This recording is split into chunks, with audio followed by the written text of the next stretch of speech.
Well, good morning. We're here at the Emergency Operations Center. Hurricane Milton is heading our way. It will arrive either late tonight or early tomorrow morning.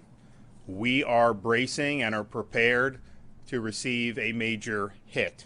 We're facing this with the seriousness it deserves, but also with the determination that we will get through this. Folks here at the EOC and our first responders throughout the west coast of Florida have been working nonstop now for weeks to prepare and respond to Hurricane Helene, and then now to prepare and respond to this new major hurricane. The common virtue has been dedication. Dedication to the task at hand, dedication to responding to help our fellow Floridians in danger, and dedication to ensuring that Florida weathers this storm and emerges stronger on the other side.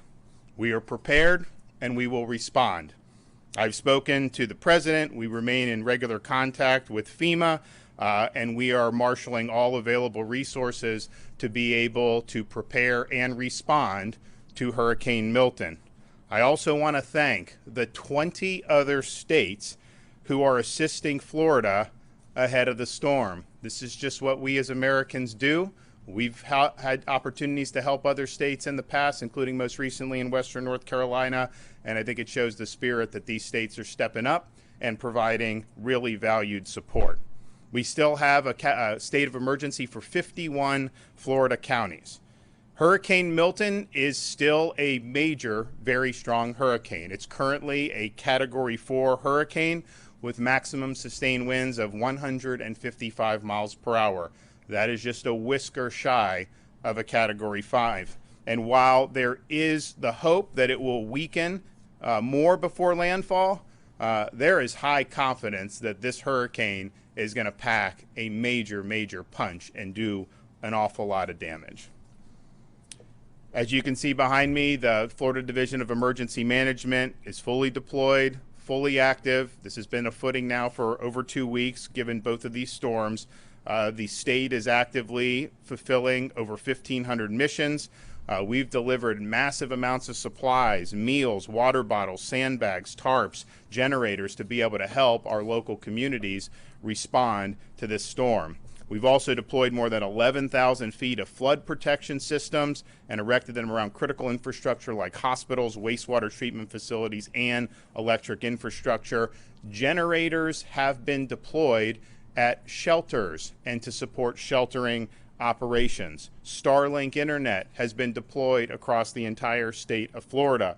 We have surged an additional 600 ambulances, and they are currently in operation helping in the effort. The state of Florida has considerable fuel reserves ahead of Milton, and it's staged, and they will be utilized as needed following the storm. We've already dispatched a lot of fuel in the lead up to this, but we still have on hand 1.6 million gallons of diesel and 1.1 million gallons of gasoline.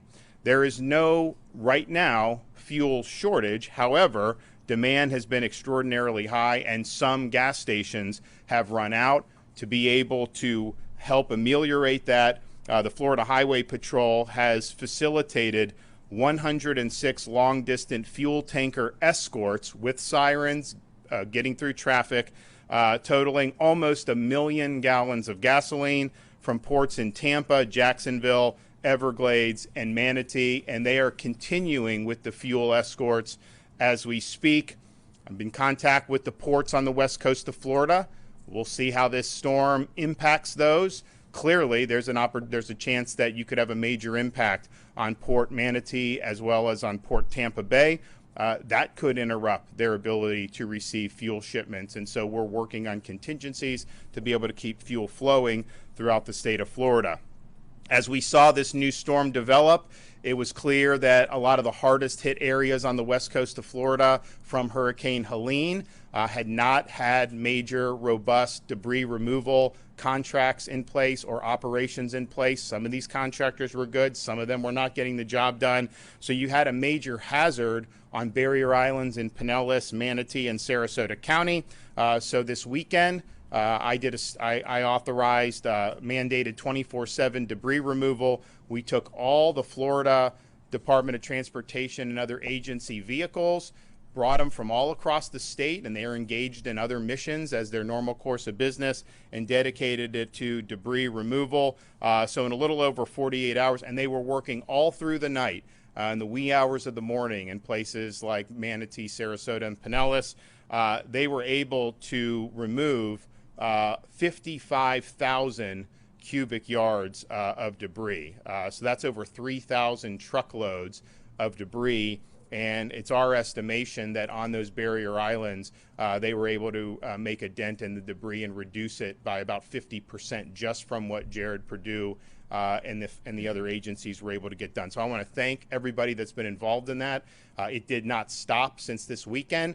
We're now in a position where it's likely the conditions are going to deteriorate, and so we're going to have to wind that down. But they did make a difference, and there will be less damage from this storm as a result of getting that debris out than there otherwise would have been. The Florida Department of Transportation is staging the following assets ahead of the storm: 156 bridge inspectors, 328 cut and toss personnel, and over 1,500 pieces of heavy equipment. Florida National Guard, Florida State Guard, Florida Fish and Wildlife, and the Florida Highway Patrol have activated additional personnel in advance of this storm. We have hundreds of state search and rescue personnel on hand, 26 total teams. They are currently embedded in the potential impact sites along the West Coast to begin immediate rescue operations as soon as the storm passes. The National Guard is deploying 6,000 Florida National Guardsmen, as well as 3,000 National Guardsmen from other states. And so we thank for the support on that. We have 34 search and rescue that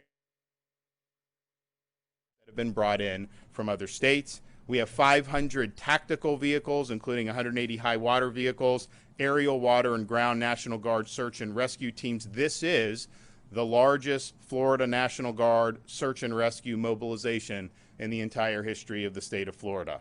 Our Florida State Guard is also deploying almost 200 soldiers, 10 maritime crews, 3 high water UTVs, 2 UH-60 Blackhawk helicopters, 4 drone teams, 15 cut and toss crews, 2 amphibious rescue crews. We want to thank them. I mean, this was just a dream a couple years ago that they would be involved, and there was a lot of unfair criticism when we stood it up, but they have made a huge difference in this hurricane season. They're going to continue to do it here. We have also worked with the utilities to have the largest staging of utility workers and linemen in advance of the storm any time in American history. We will have in Florida, by the time the storm arises, over 50,000 linemen. And those linemen are being brought in from places as far away as California. So as soon as that storm passes, you're going to see the assessments and the power restoration efforts commence immediately. Additionally, the state of Florida has assisted with the evacuation of 352 healthcare facilities in the potential path of the storm. 16 hospitals have been evacuated. The state veteran nursing homes are currently located that are in the cone. Are all accepting families of their residents to shelter with them. All of those are hurricane proof. All of them are outside of flood zones. So if you do have a family member that's in one of our state nursing homes, you can go and you can shelter with them. That's a safe option, and I know the veterans would appreciate it. The Florida Department of Law Enforcement is directing deployment of additional 500 out-of-state law enforcement officers. These officers will help respond after the storm to maintain law and order. And there is going to be a lot of damage from this storm. There's going to be opportunities for people to try to take advantage of that. My message to you is don't even think about it. We are going to come down hard on you. You are not going to you're going to regret that you tried to do that. So I appreciate all the other folks from out of state who are coming in to supplement this effort. We need to maintain law and order. FDLE's mutual aid team is managing more than 70 active law enforcement missions, including identifying post-storm response squads, and these are really important missions, and we're happy for that. So we're preparing for Milton, but we're also still recovering from Hurricane Helene. When Hurricane Helene hit, we reactivated the Florida Disaster Fund. We are now accepting donations into the Florida Disaster Fund for both storms, both Helene and for Milton. This is a private fund. It's affiliated with the state, in terms of disaster, but it's tax-deductible donations. We distributed $63 million after Hurricane Ian to help people largely in Southwest Florida. This is something that is really, really important. So I've directed Volunteer Florida to keep the fund activated for Hurricane Milton. I want to thank, there's already been millions raised for Helene. I want to thank Lennar, Wells Fargo, Walmart, and Publix for making really significant donations. And I know there's going to be a lot more that are going to want to do it. To contribute to the Florida Disaster Fund, you can text disaster to 20222, disaster to 20222, or you can visit floridadisasterfund.org. So now we're bearing down to where the storm is going to arrive within the next 24 hours. You still have time to evacuate if you are in an evacuation zone, particularly if you're in Manatee, Sarasota, Charlotte, those areas. I mean, this track can bounce around. It's not guaranteed it's going to hit there. A lot of the solutions have it going there. You have time to do that. Now, conditions aren't going to be great today. I would say that the roads and the interstates, they are flowing. We've waived tolls. We've done all that so people can do. But the best option would probably be just to evacuate within your own county to one of the shelters. All those counties have multiple shelters that are open. There's a lot of space in those shelters right now, and certainly it would be safe to do a very short evacuation, tens of miles, rather than get on the interstate and go. The roads are still open. People can do that, but I just want to warn people that the conditions are likely going to continue to deteriorate throughout the course of the day. We had, of course, on Monday, when the initial evacuations were coming down, particularly in the Tampa Bay area, had a lot of traffic on I-4 and on I-75. FDOT did the emergency shoulder plan. That helped, but it was slow, and those roads can be very slow anyways. By the time we got to the end of the night, through the wee hours of the morning, it was going pretty quickly. Yesterday was not as bad on those roads as it was on Monday, but what we did see is Alligator Alley down in southern Florida was about 150% of its normal capacity, and I think that's because as people saw the storm potentially bending a little further south, I think a lot of people in Southwest Florida decided to evacuate across the state, and so that's that. The roads now are good, but I would just caution the conditions are not great now, and they're likely going to get worse as the day goes on. Of course, we do have a lot of mandatory evacuations in place. If you want to get a hotel, you can go to visitflorida.com/Priceline, Expedia.com/Florida. That is the emergency accommodation module that is there. I'm not sure what availability there's going to be in a lot of these places at this point, but if that's something that you're interested in, you can try that. Of course, we've worked with the Florida Restaurant and Lodging Association for distress rates for hotels, as well as waiving pet fees. And I know a lot of the hotels in the state of Florida have responded very positively for that, so I just want to thank them for doing that. We've also partnered with Uber for Hurricane Milton to provide free rides to and from shelters and counties with active evacuation orders. So if you want to utilize that, you go to when you do the ride, you do the promo code Milton Relief, just one word, Milton Relief. OnStar has activated crisis mode, which provides free crisis assistance services and in-vehicle data for Chevy, Buick, GMC, and Cadillac owners. Schools, most of the school districts in the state are closed today. Obviously, if you get out of the path in like the Panhandle, not as much, but in that Florida Peninsula, virtually all school districts are closed. All Florida counties and Miccosukee and Seminole tribes are assisting the state with storm response, and I want to thank all those for their great work. We have 149 general population shelters that are open throughout the state. The current total shelter population is just 31,000 individuals. We have room in those shelters for a total population of almost 200,000 individuals. So there is space available in these shelters. I know a lot of people would rather stay in a hotel, stay with friends, and that's fine. But especially now as the storm's getting closer, you may be able to get in your car and drive 10 miles, get to a shelter, ride the storm out, and then be able to go as you see fit, and hopefully you'll be able to get back to your place very quickly. But space is available. So there are 36 county-owned special needs shelters that are open and operating in counties that are in the path of the storm. Schools and other facilities are now also being used as supplementary state-supported shelters across the state. The state of Florida has now opened 6 state-operated supplemental shelters. These may not ultimately be needed, but you have a lot of people in the evacuation zones. I think most people decided to just leave and find something on their own. We still have a lot of room in the traditional shelters, but out of an abundance of caution, we wanted to open additional options. So the 6 state-operated supplemental shelters currently are Hard Rock Event Center, 5223 Orient Road in Tampa, City Furniture, 3205 South Frontage Road in Plant City, Baycare, 1802 North Del Mabry Highway in Tampa, Life Science Logistics, 310 North Galloway Road, Lakeland,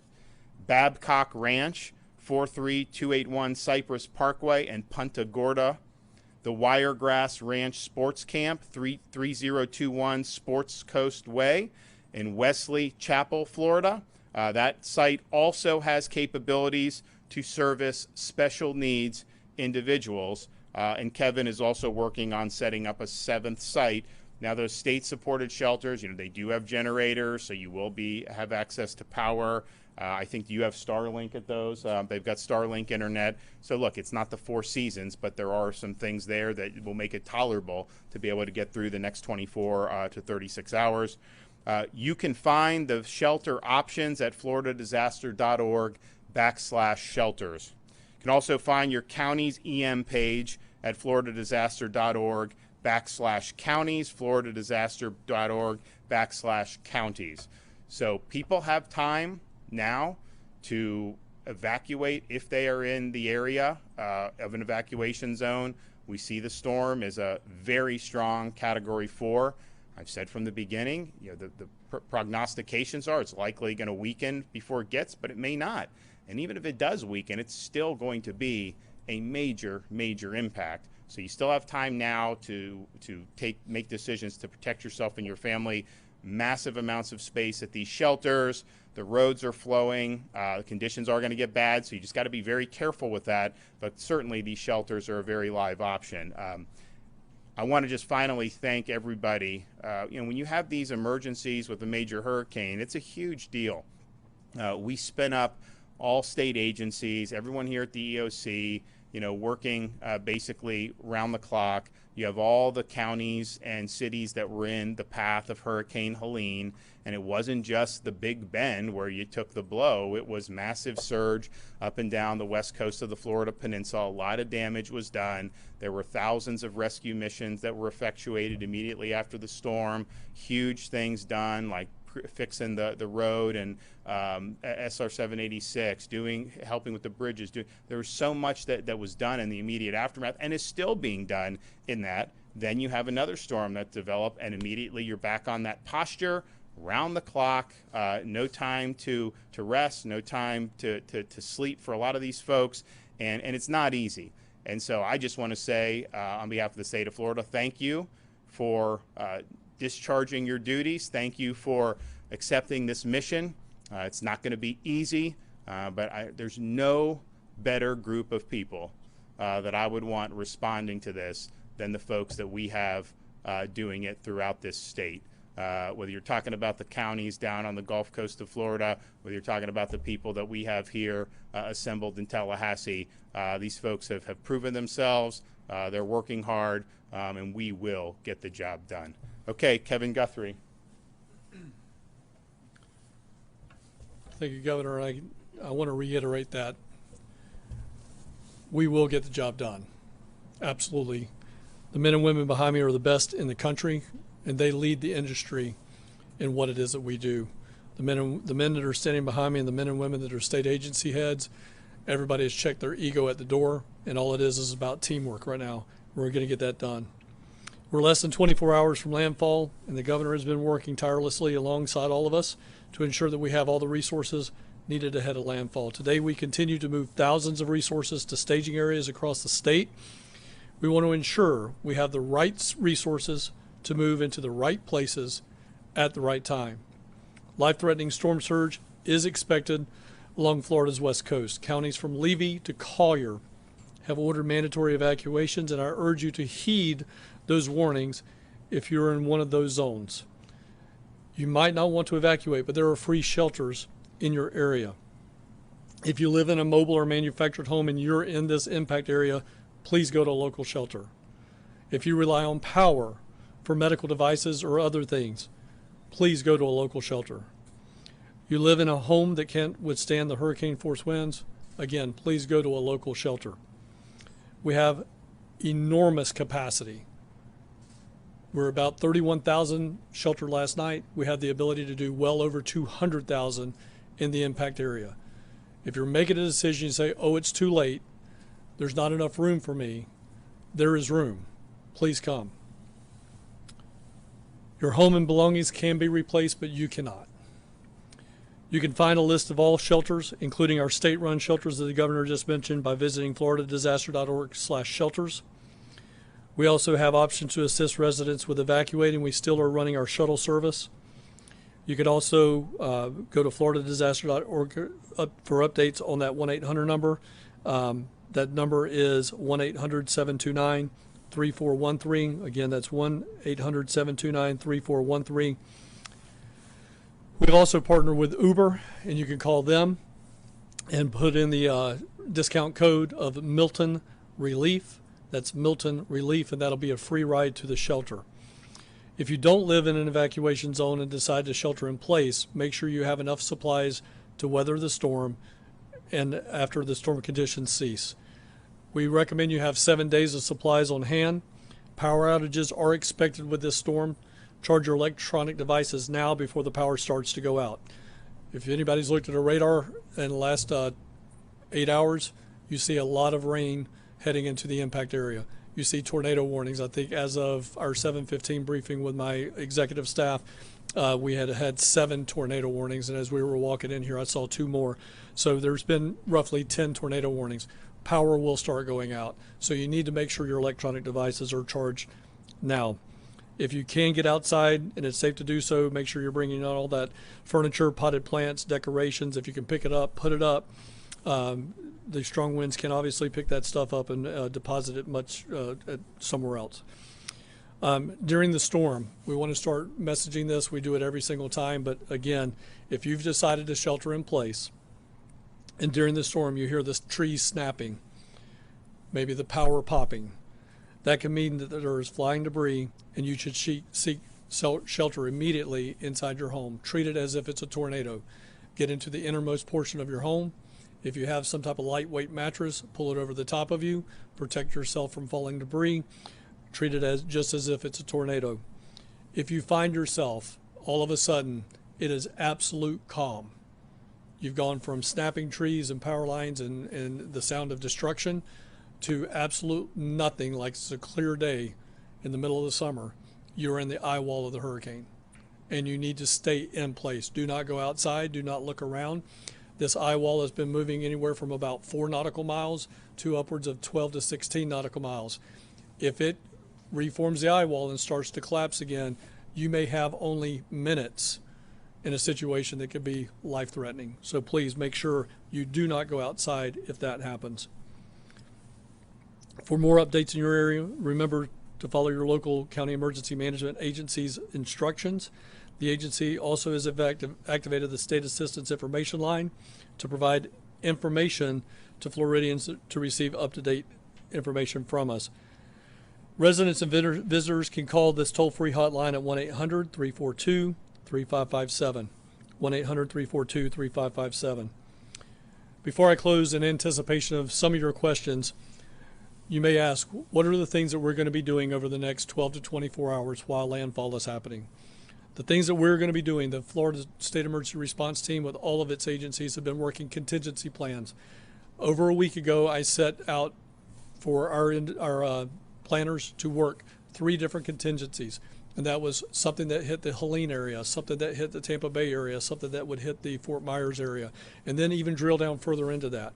So in the next 12 to 24 hours, our staff will be moving from a strategic contingency-based plan to tactical operations-based movements. They will pull off the shelf what that strategy was at the time and move directly into tactical operations. We will start working on our damage prediction models. We do have damage prediction models that come from the United States Army Corps of Engineers and other federal agencies. That system is called Haas. Our planners, our intelligence cell will start looking at those things to see where the most debris, where the most damage is going to be based on the last calculated movement at landfall. So we will then start marshaling resources from the north and the south with all of the agencies behind me and all the agencies that are out there on the floor right now, to include local county assets and statewide, or I'm sorry, out-of-state mutual aid assets, to move from north or south into those impacted areas, surging more resources where we anticipate having the most damage based on those models. You can always follow us at X and Instagram at FLSERT and on Facebook at FDEM. You can get latest updates also at floridadisaster.org/updates. Governor, again, it makes it very easy for us to do our job and be successful at our job when you have a man standing behind me that's willing to pull the trigger at 96 hours out. All of us can be very successful. And I think this is one thing I just want to point out, because the governor's not going to toot his own horn on this, but I will. General Haas not only is a good friend, but he's one of the best in the business at doing what he's doing. But he can only move as fast as he can call up his soldiers. That takes 72 hours to do that. When the governor gives us 96, the last 3 storms we have marshaled the full depth and breadth of the Florida National Guard before landfall. And that never happened before this governor took office. Governor, thank you. Yep, thank you, Governor, for your leadership, and good morning. I want to reemphasize at FDOT, we are committed, we are determined, and we are resolute, and we are ready to respond to this storm. We took the governor's direction very seriously with the debris mission.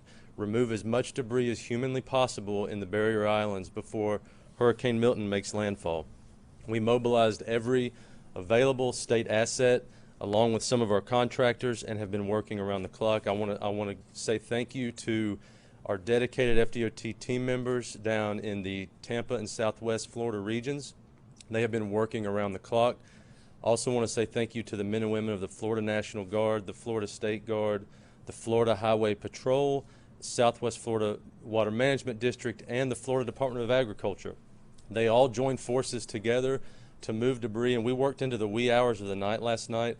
We had huge platoons of dump trucks being escorted by Florida Highway Patrol in very severe weather to get debris off of those barrier islands. What we were able to accomplish is truly remarkable, and you heard the governor. We moved nearly 55,000 cubic yards of debris and made a huge dent on those barrier islands, which is going to have a tremendous impact on safety as Hurricane Milton makes the landfall. So I want to say thank you to the governor for bringing the vision and the direction to do something of such a great feat. With evacuations, we did notice very heavy traffic on I-75 and I-4 going north to Orlando and up to I-10 over the last few days. We did use emergency shoulder use. It did help to resolve that traffic. And we have continued to have both the Florida Highway Patrol and our Road Ranger Service Patrol circulating those corridors to offer motorist aid. We did see very heavy congestion on Alligator Alley yesterday. We also implemented emergency shoulder use there. Traffic began to resolve around 11 p.m. last night, and we were glad that people chose to leave, seeing where they lived, and were evacuating to get to safety. We will be deactivating emergency shoulder use at noon today. We have to begin to demobilize the signs and the people because conditions will begin deteriorating very quickly. We are monitoring all of our coastal bridges and causeways and low-lying roads in Southwest Florida and in the Tampa region. Conditions are going to deteriorate quickly. We expect bridges and causeways to begin closing early to mid-afternoon today. This is very important. You heard the governor. The window of time is closing to get to safety in a shelter. When winds get high and water gets high and begins to make those bridges and roads unsafe, we do work with the Florida Highway Patrol. We have to close those. Bridges like the Skyway or the Courtney Campbell Causeway, etc. in Tampa region, we do expect those to start closing early to mid-afternoon. That's something you need to keep in mind if you still have to evacuate. As you heard from the governor, we've pre-staged our assets, our bridge inspectors, our team members, our heavy equipment.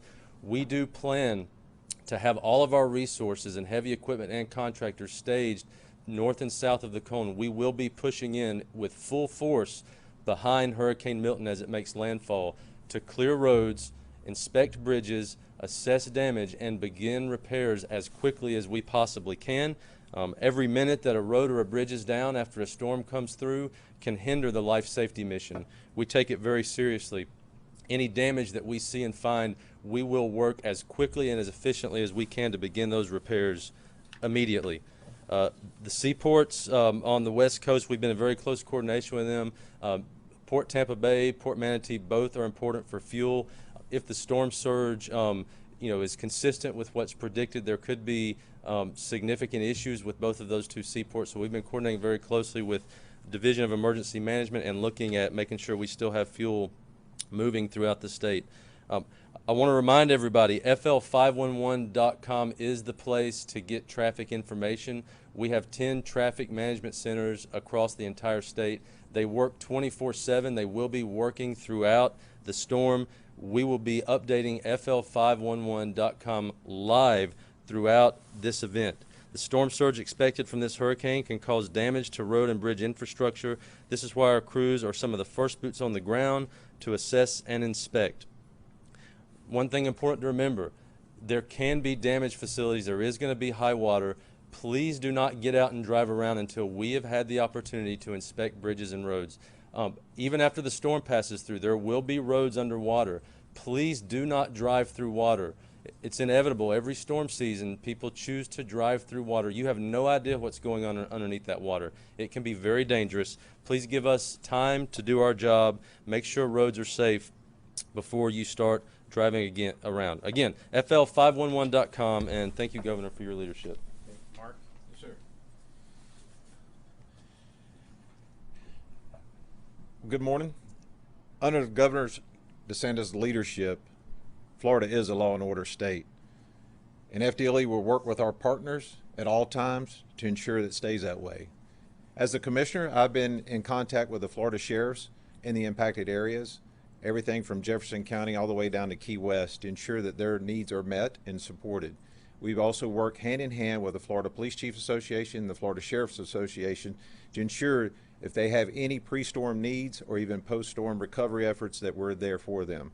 I can safely say that the Florida Police Chief Association already has the South Florida Police officers come together for about 80 members that are going to be poised ready to come in to the impact area to support as needed. The Florida Sheriff's Association has strike teams available and ready to move in as needed to support.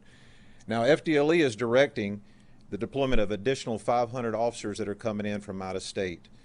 We already have 150 that has been notified and alerted and en route to the area. So tomorrow, after the storm passes, you may see law enforcement entities from other agencies from out of state that will be coming in to support, whether they be as special deputies under the sheriff or state officers that will support local law enforcement or state efforts.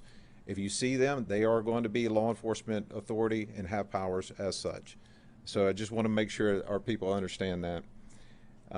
Florida will not stand for looting, will not stand for it.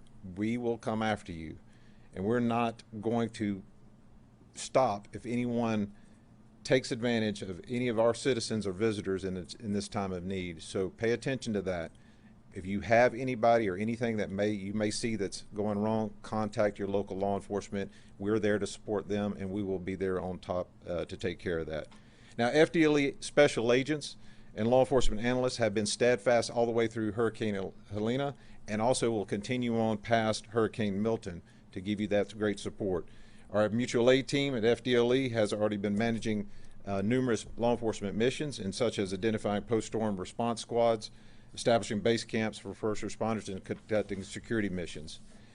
Now, in addition, FDLE has nearly 200 analysts that are on standby for reunification efforts for Florida, law enforcement officers and offices for sheriffs and police departments to help you if you're missing your loved ones. We're here to help and try to find them. FDLE Sworn Training Unit CUT team is standing ready to go out and support any first responder that may have damage to their house, so that way these teams come in and get them back ready, and so that way they can go out and support their community so they're not worried about stuff that's happening at their house.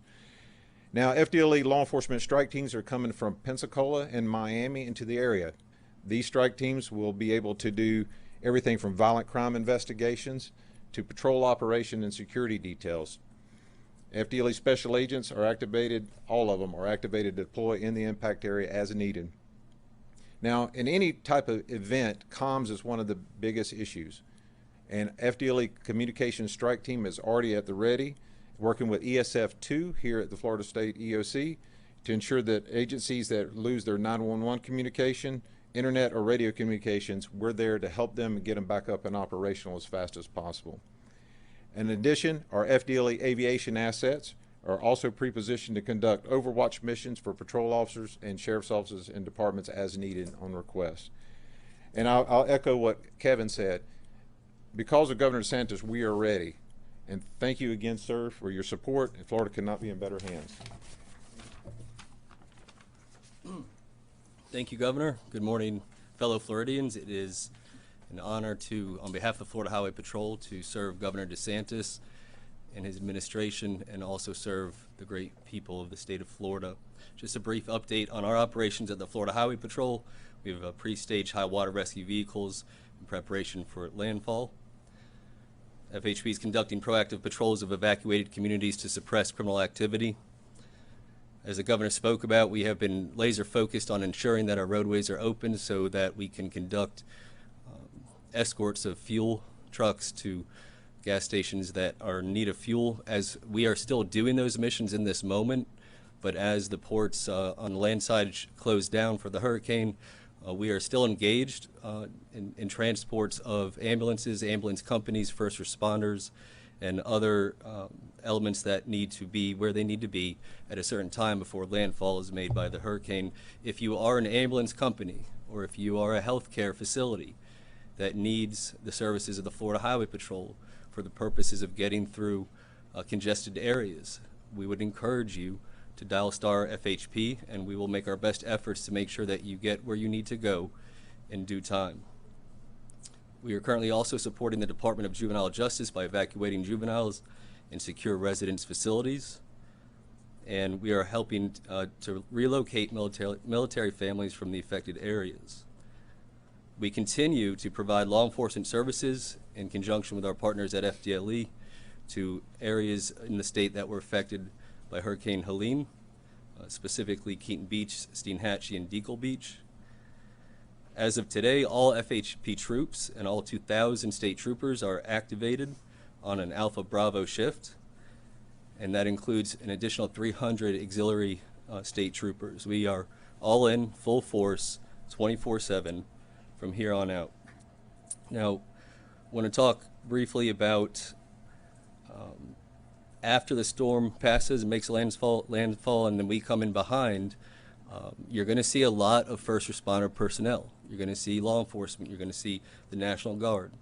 You're going to see the State Guard, out-of-state law enforcement officers. At the direction of Governor DeSantis, we have 500 out-of-state law enforcement officers that are going to complement and supplement our response, and we appreciate FDLE's leadership on that. You're going to see DOT personnel.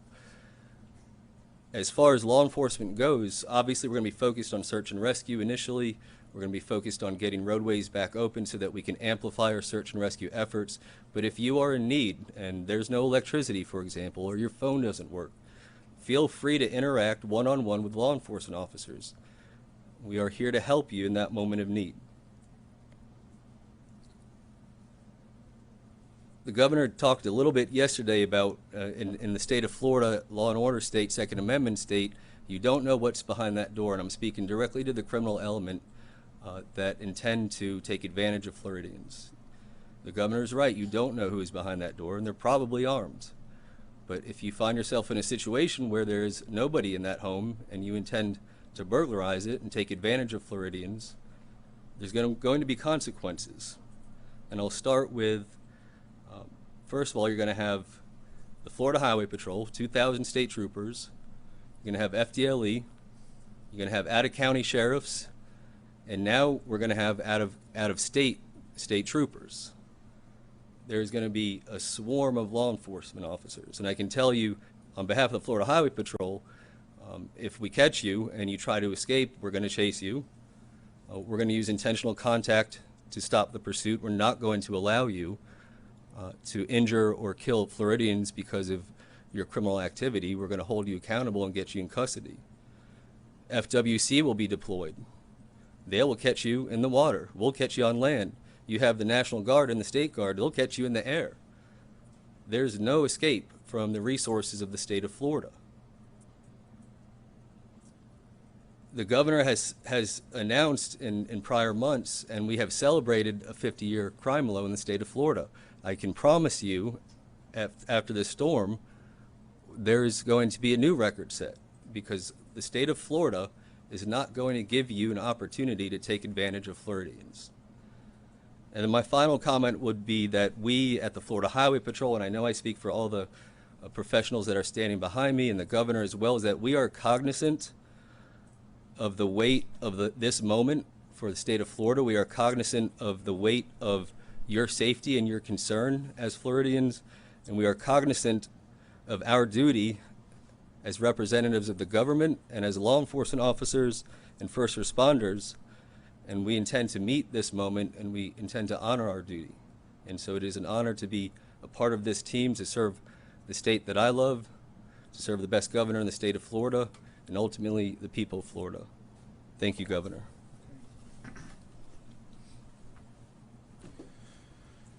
So we're bracing. We know we're going to get hit later tonight or early tomorrow morning. It is going to bring a lot of ferocity. It's going to bring a lot of hazards, a lot of damage. You still have time to make the decision to ensure your safety. You do not have to get on the interstate and drive to Georgia. You don't have to drive to Pensacola. You can go to a local shelter, which would be likely tens of miles away. We also have now these state shelters. There's massive, massive amounts of room in all of those shelters. You ride it out for a night. The storm's likely going to be gone on the east coast of Florida by tomorrow afternoon. You're going to obviously have first responders and everyone on the scene immediately and doing what they can. But you're going to be able to get back. You're going to be able to resume your life. But just make sure that you're putting yourself in a situation where you can safely weather this storm. So you still have time. Time is running out. But if you make that decision now, I think you'll be glad you did. Yep. A lot of people are choosing to stay in Sarasota, Charlotte County. What's your message to those people that are choosing to stay in their homes? Well, if you're not in an evacuation zone, I would imagine, because there's a lot of population in some of those areas, like Kevin said, if you're going to hunker down like that, you're basically going to be, if you're not in a flood, you're basically going to be concerned about the wind. And this is a strong storm. So if you start to hear popping, if you start to hear trees snapping, you got to treat that like a tornado, and you got to hunker down. Because you're going to have debris, you're going to have trees, you're going to have things that could potentially fly around and cause a threat to your life. Now, if you are in an evacuation zone and you're in places like Sarasota or Charlotte, just know that if you get 10 feet of storm surge, you can't just hunker down with that. That is ultimately the surge. Mother Nature is going to win that fight. So I think it's hazardous to be staying, particularly on those barrier islands in Sarasota County, particularly on the barrier islands and other parts of coastal Charlotte County. And so if you're in an evacuation zone, you can just get up, go to one of the many shelters that are available. Maybe you have friends and family close by. Maybe you want to get on the interstate. I would say that's going to be a little dicey, but some people will want to do that. So you still have time to do it. But and we don't know, look, this track of this storm, where it hits, and is it landfall going to be at Sarasota? Is it going to be further north, further south? Just understand, if you're on the southern part of this storm, you are going to get storm surge. So maybe it doesn't hit Charlotte County, maybe it hits Sarasota. Man, you're going to get a lot of storm surge further down south. That's just the reality. I mean, it's churning massive amounts of water, and that water is going to come out. There may be parts where it sucks it out, depending on how the storm goes in northern side of the storm. That's possible. But man, if you're anywhere in the eye or south, for sure, you are going to get major storm surge. Any estimate on how many people have actually heeded the evacuation call? Sure. We've had way higher volumes on our interstate system than we normally do. I mean, it was on a Monday. I think I-75 was, what, 150% of what it really was, what it normally is. And that's not the best road anyways. I mean, you start getting close to Ocala, some of these places. I mean, you could just have standstill traffic there. I-4, same thing. Much more than we normally have. But I think anyone that's driven in Central Florida knows you get on I-4 near like Champions Gate in some of these places. That's part of the reason why we're doing Moving Florida Forward, doing all that. And like it needs to get done, and we're accelerating that. But there's bad traffic anyways, but there was a lot of people on the road. And then I think yesterday to see Alligator Alley at 150% of its normal, that's telling you that there are a lot of people that have done that. And we've stressing the availability of local shelters. Anytime you evacuate, there's going to be a certain amount of hazard for that because there's a lot of people on the road, especially if conditions start to get bad. The safest thing is, drive that 10 miles, 15 miles, wherever, go to the shelter. But you don't have to do that. A lot of people haven't done that. I'm a little surprised at the number of the shelters. I thought it'd be a little bit higher. But I also think, if the storm wasn't going to hit till Wednesday night or Thursday morning, a lot of people wouldn't want to stay in a shelter Monday or Tuesday night. So I do think you're going to see the shelters. I think that number is going to go up today throughout all those counties that are in the eye of the storm. And of course, we have the state shelters. That's up on the DEM website where you can see all those. Those are going to be, it's like big. Those are all thousands of people can fit in each one of those. And we thank, we've had businesses that have leased it out. I know we did Hard Rock. We've done a bunch of stuff. You're going to have internet, you're going to have a generator, there's going to be power. Again, it's not going to be the Four Seasons, but it is going to be something that's going to be tolerable for a night. And so if you're in a situation where you're just hoping that you don't get hit with massive storm surge, those are going to be really, really good options for you to do. So obviously the storm is very dangerous, and you've been pushing for evacuations and whatnot. There's also misinformation out there that I think even a member of your team has tried to dispel online. I know the FEMA administrator brought up other reports of misinformation. I just want to know your thoughts on it. What specific misinformation are you talking? There was one. There was one tweet that was telling people not to evacuate because there was some collusion between FEMA and a security team that wouldn't let people back into their homes. That was obviously. I know. Guys, listen. I think most people are wise to this. We live in an era where if you put out crap online, you can get a lot of people to share it, and you can monetize that. That's just the way it is. But if you're hearing something that's just outrageous, just know, in the state of Florida, none of that stuff would ever fly. So you don't have to worry about that. FEMA is not leading this show. We are leading this show here in the state of Florida. We're marshaling whatever assets are available to us. We're leveraging that. But certainly with people evacuating, in my executive order, I put in on Saturday that the default is you have a right to immediately return to your home following the storm. Now, there may be some circumstances that are not usual, but if a bridge is about to collapse, if there's real massive hazards, if there's active rescues going on, but the default is you get back. You can't just say, we're just going to keep people off for 48 hours because we think it'll be easier to clean up debris. No. This is your private property. This is your home. You have a right to go back. So that's in our executive order. That'll be something that we work towards to make sure that that's the case. It's important that people are able to get back. And I'd also note, we talk about the debris. You had all this debris, right? These contractors, some of them were doing a lousy job, others weren't. And we decided to take it on ourselves to go really surge people and supplement that. But by keeping the landfills open 24/7, there was a lot of private citizens that were going cleaning up debris, bringing them back. And these guys got like Ford F-250s. They're bringing them back to the landfill drop-in. That was a huge help. So there's not going to be anything where FEMA is ever going to be able to keep you from your home. Be careful about the nonsense that gets circulated, and just know that the more titillating it is, the more likely somebody is making money off of it.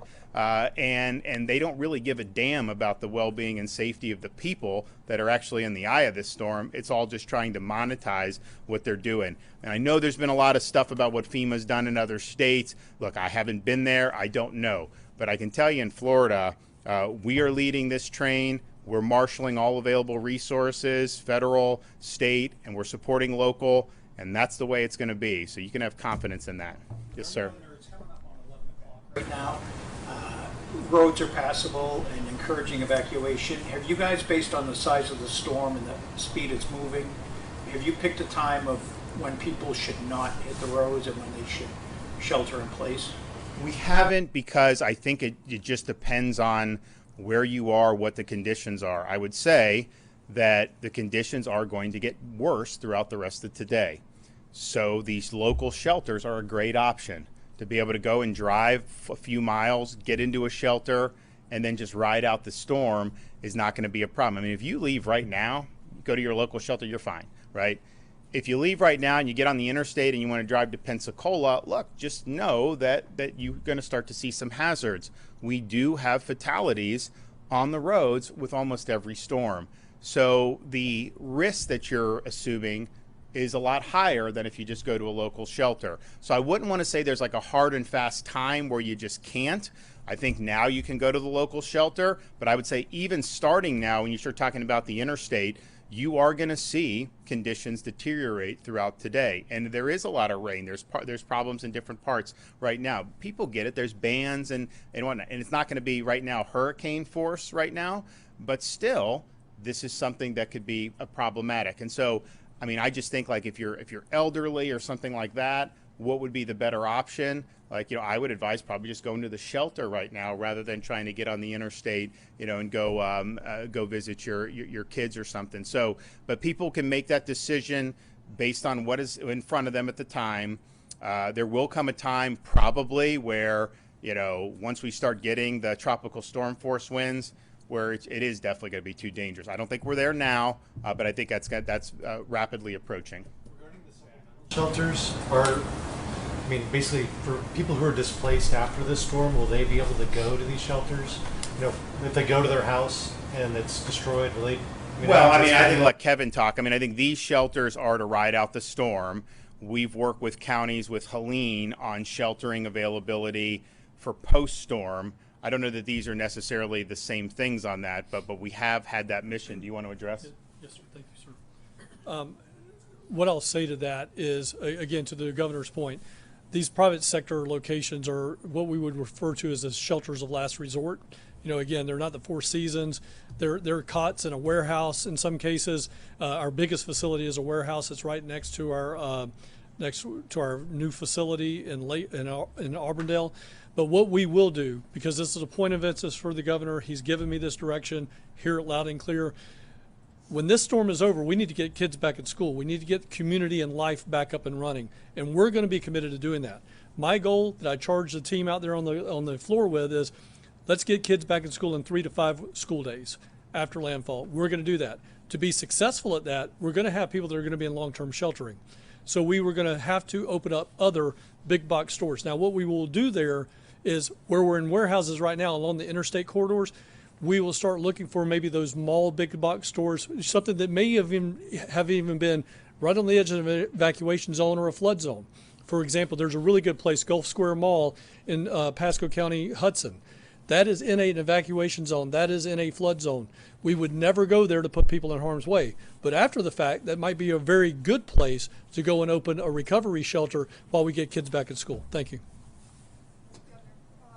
Yesterday it was said that the state will ask FEMA for a waiver allowing more contractors out of state to come to Florida. Has FEMA responded to that? Don't believe so, have they? No, sir. We're still working with that, putting that on the letter. We got 3 options. We're just trying to get the best option that's going to have the path of least resistance. Great. Related to the schools part of that, to kind of what Director Guthrie was talking about, I believe after Ian, there was a situation where some of the schools were just too damaged to actually have kids back in there.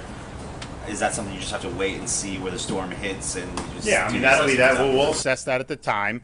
I know, like on Sanibel, for example, those kids went to different school at that point across the bridge. It's a lot easier when we fixed the Sanibel Causeway, so they were able to do that. That may happen here. We'll see, but that'll likely be driven by the school districts make a decision, and then we'll be able to offer probably some support for that through our Department of Education.